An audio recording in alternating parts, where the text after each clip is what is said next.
What is up, you guys? Welcome back to the Ivan Review. Just gonna do my review of Star Wars The Rise of Skywalker. I saw it last night. I know I was late. My family ended up getting tickets a few weeks ago, but they got them for the 23rd. And they wanted me to wait to see the movie and watch it with them, and they mean a lot to me. So I decided to wait and go with them on the 23rd yesterday. And this video will be coming out on Christmas, so Merry Christmas to everybody. Happy holidays. And I just wanted to preface my review with my history with Star Wars. So I've been watching Star Wars since I was before I can remember. Um, I remember sitting with my dad watching A New Hope, Empire Strikes Back, and Return of the Jedi with him. And then I remember him showing me Phantom Menace. And as a kid, Phantom Menace actually was my favorite. And then Attack of the Clones came out, and I just thought it was cool how they had hundreds, or not hundreds, but tons of Jedi charging at droids at the same time. Pretty cool. Um, and then Revenge of the Sith I saw opening night when I was 8 years old. So, Star Wars honestly has meant a lot to me my entire life. And honestly, it's pulled me out of some tough spots. And to see that the Skywalker Saga ends, as it's ended, I got kind of emotional. Um, it was hard for me to kind of accept that it was over, and I can only imagine what people felt like when Return of the Jedi came out. It's probably some of the similar feelings back in the day. But so yeah, Star Wars has meant a lot to me my entire life. And so in 2015, when The Force Awakens came out, I thought it was a fun movie. I thought it gave a lot of fan service. I enjoyed it. It wasn't, life-changing or an amazing film per se, but it was one that I enjoyed seeing. And then in 2017, The Last Jedi came out.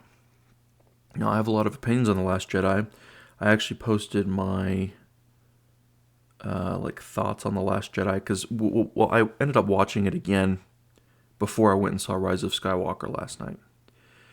And I did have a lot of issues with that movie. But the issues that I had when I first watched it, upon a second viewing, became not as much of an issue to me. I gave that movie a 5.9 out of 10. There's a lot of good things in that movie that are fun to watch, but there are a lot of things that just bother me. And I really, really wish that J.J. Abrams had all three movies.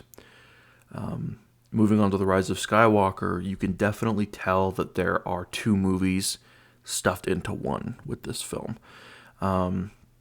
It's very rushed at the beginning, and it starts off in a way that we've missed like a big portion of what the characters have been doing. And so that's not necessarily deal breaking for me. They actually did in Rise of Skywalker. They did what I thought they should have done in The Last Jedi, which was take your main characters that you established in The Force Awakens and make them a team. Have them work together to accomplish a goal. I thought of in The Last Jedi. In The Last Jedi, I thought that if Finn and Rose had stayed with Poe, and if Holdo had communicated what her plan was to Poe, they could have all worked together to survive against the First Order until Rey was able to make it back to them. So with Luke, that was their plan. So I think that that would have just been better to me. It would have made us care a little bit more about the characters that J.J. Abrams had tried to develop. And in Rise of Skywalker, they kind of do that. For me specifically, Poe became a character that I admired a lot in this film. And to be honest, the actor looks like he's gone through a lot lately. He looks like really ragged down, but it fit the character. I hope he's doing okay. But it looks like Poe has gone through a lot of self-reflection and growth, and you see it in his character decisions throughout the movie. He's still that, bad boy, almost Han Solo-esque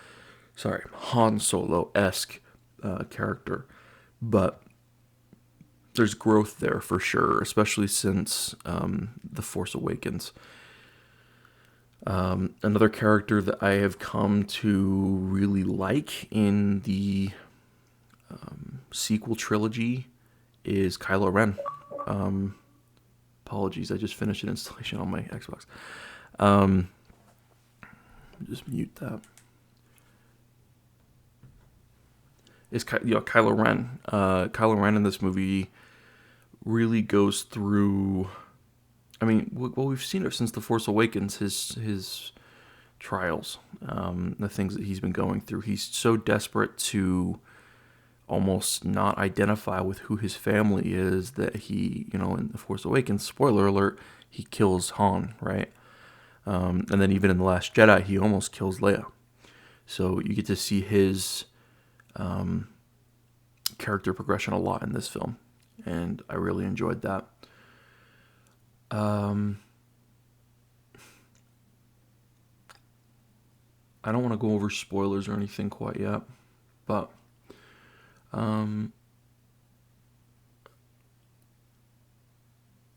there are a lot of things that I liked about this film.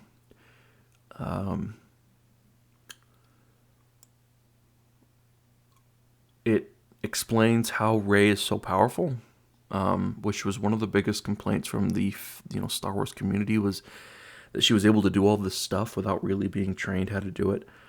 And in my opinion, this movie answers that question, or answers those concerns. I don't consider her a Mary Sue anymore, and I did before, which was one of the big complaints against The Last Jedi, and honestly, a pretty big complaint against The Force Awakens as well. If you watch the trailer for The Rise of Skywalker, you know that Palpatine has something to do with this movie. And I've seen a lot of critics say they don't like how they used Palpatine.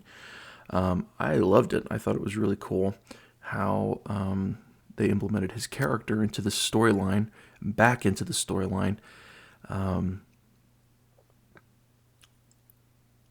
Trying to not do spoilers here.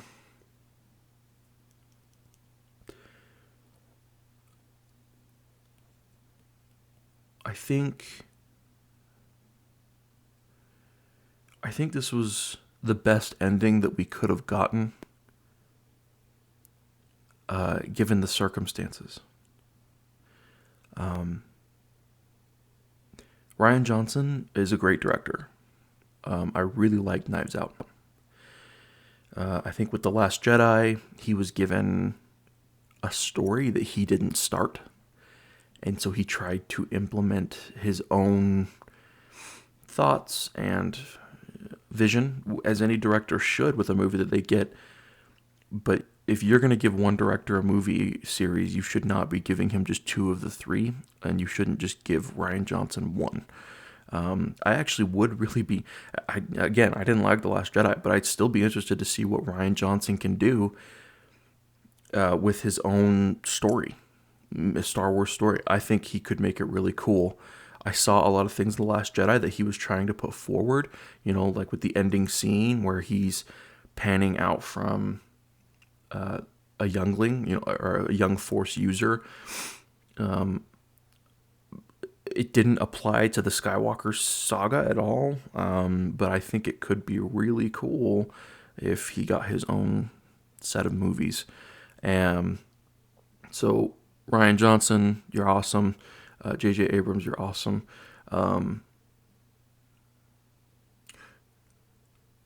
one thing I'll say about this, I really wish that Rose had had a chance in the Rise of Skywalker. Rose is in the film, but she doesn't have like this big role like she did in the Last Jedi. And I know a lot of Star Wars fans are like, oh well, good. That's not how I feel about her character, and I don't feel that way about the actress. She's very talented in my opinion, and I wish she had had a bigger role in this movie. Um, Alex Boyega, he did really good in this movie too. I think he did better in this one than he has in the previous movies. Um, Overall, really, the actors who have been playing these characters in these movies have been doing a better job throughout the series. They get better and better with each movie, in my opinion. I'll say this, in this movie, the choreography with fight scenes for The Rise of Skywalker was by far better, in my opinion. In The Last Jedi, there is obvious miscues and things that kind of ruined the moment for me. And in this film, they don't do that. Um, but yeah. So overall, my score for The Rise of Skywalker, I'd give it a 7.8 out of 10. Um, it's definitely better than The Last Jedi. Um, it does still have its issues. It's very rushed. The first half of the film feels like you're bouncing around um, from one end of the spectrum to the other. Um, I really, I think in The Last Jedi they were trying really, really hard to bring this comedic aspect to the movie, and it didn't really work for me for that movie. With this movie, there's some like C-3PO. C-3PO kind of comes out in this film as like a comedic presence. He says some lines that actually really landed with me. He's pretty funny. Um, so the comedy aspect worked a little better in this film. I think it was just because they weren't trying so hard to do it, and maybe that's just my opinion. Maybe other people feel like it was the same as The Last Jedi, but yeah, guys. So I mean, that's kind of just like my basic review. I don't do spoiler reviews. I don't ever want a video out there that's going to ruin something for somebody. And if I'm being honest, this film was ruined for me by somebody who posted a a GIF to of like like one of the like final scenes of the movie. They like posted on their Twitter feed, and somebody that I followed liked it, so it showed up on my feed, and it was spoiled for me, and it ruined my day. So I never want to make videos that could possibly make somebody feel like that, because it was devastating for me. But yeah, so that's, like I said, that's my basic review of The Rise of Skywalker. 7.8 out of 10. I really enjoyed the film, to be honest with you. The experience of sitting in the theater, seeing the final Skywalker Saga Star Wars film. I know they're going to make more, which I'm excited for. This movie, I think, brought forth a lot of recognition by Disney that they need to make these movies a specific way.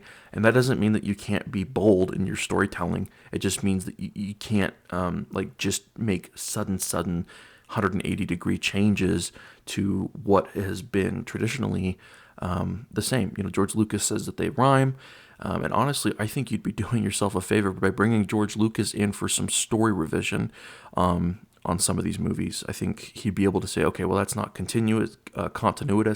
That's not, how we've done things in the past. But I mean, that's just me. Honestly, Disney, which you're not watching this video, but if you are, hire Star Wars Theory. The guy makes amazing videos. He made a Vader film that Disney basically demonetized and said, "Oh, you can't make this type of stuff," and something like that. There was a big issue with legality stuff, but hire some fans. Don't for just like maybe story ideas. If anything, they don't need to be there directing or anything, but get some ideas from fans, because there's a lot of stuff out there in Legends Star Wars that could make fantastic movies, and Old Republic stuff that could make fantastic movies. But I just feel like a lot of these executives don't know Star Wars all that much. I think J.J. Abrams doesn't. I think Rian Johnson had a decent idea. I'm talking specifically Kathleen Kennedy. Which this movie, again, I'm not hateful. And I'll admit, when Last Jedi came out, I was very angry with Disney. I hated it. I hated them. And upon second viewing, I don't hate it as much anymore. But and especially after the Rise of Skywalker, I don't know. Seeing the characters where they end up, I almost feel neutral about the Last Jedi. So almost, definitely specify that. So yeah, guys, thanks for watching my review. Couple of announcements for the channel. I don't know if you've noticed, but I have started a streaming channel on Twitch.